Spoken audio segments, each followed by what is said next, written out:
allons voir comment créer une nouvelle aide ménagère. Pour ce faire, il suffit d'aller dans le menu Liste des aides ménagères, cliquer sur le bouton plus. La fenêtre apparaît pour encoder les données de la nouvelle aide ménagère. Alors on va d'abord commencer par la signalétique, donc nom, prénom, email,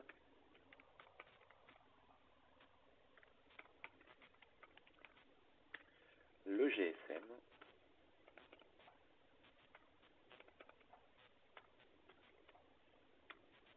éventuellement le téléphone, l'adresse de l'aide ménagère, très utile pour évidemment calculer les déplacements en fin de mois,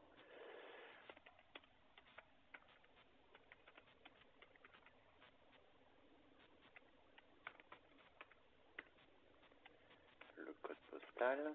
Alors, chaque fois qu'on encode une adresse dans Visualis, il faut évidemment cliquer sur Voir la carte pour s'assurer que Google Maps connaît bien l'adresse qu'on vient de renseigner. Dans ce cas-ci, elle est reconnue sans problème. On va encoder le numéro d'employé de l'aide ménagère, donc ceci correspond au numéro qui est repris dans votre, au niveau du secrétariat social pour cette aide ménagère. Donc on va supposer que c'est l'aide ménagère numéro 13, l'ID Sodexo de l'aide ménagère, son code PIN, voilà. L'ID Sodexo et le code PIN sont très importants pour pouvoir réaliser une synchronisation avec le portail Sodexo, donc pour l'import des prestations électroniques. Si l'aide ménagère travaille toujours dans la société, donc on dit qu'elle est au statut disponible, évidemment, lorsqu'elle aura quitté la société, on la passera en ne travaille plus. Accès smartphone, donc par défaut il est non autorisé, on peut dire qu'elle a accès en lecture ou en lecture-écriture. Cette fonction fera l'objet d'une vidéo séparée. Dans ce cas-ci, on va dire qu'elle a un accès en lecture. Elle travaille par exemple de base 20 heures semaine et elle est payée 10,50 € par heure. Elle se déplace habituellement en voiture.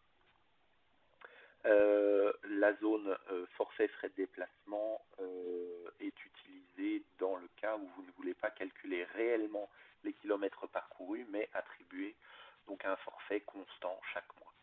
Les disponibilités, c'est évidemment une fonction très importante, ainsi que les compétences. Donc on va cocher toutes les périodes pour lesquelles l'aide ménagère accepte de travailler.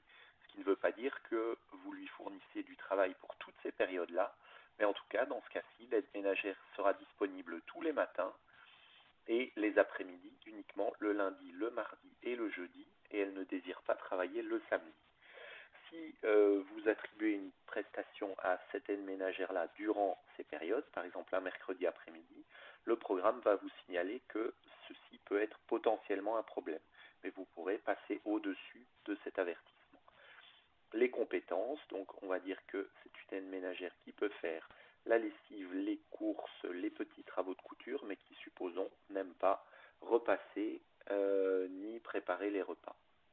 À nouveau, ça va servir au programme dans le cadre de sélectionner une aide ménagère qui réponde aux besoins du client. Quand ces données sont encodées, on va cliquer sur le bouton enregistrer, on ferme et on va retrouver donc l'aide ménagère dans la liste des aides ménagères ici. On peut consulter son planning, voilà, qui pour l'instant est vide, et on voit que les périodes pour lesquelles elle ne souhaite pas travailler sont mises en évidence. Dès le départ, on va pouvoir maintenant ajouter une prestation dans son planning. Si je souhaite ajouter une prestation, par exemple le vendredi, j'ai cliqué simplement sur ceci. Je recherche un client. On va dire par exemple Monsieur Templar. Voilà. On a un calcul automatique des déplacements, 2,6 km. On va indiquer nettoyage du domicile pendant 4 heures. On enregistre. On ferme. Et donc on va retrouver cette prestation qui est indiquée dans le planning de l'aide ménagère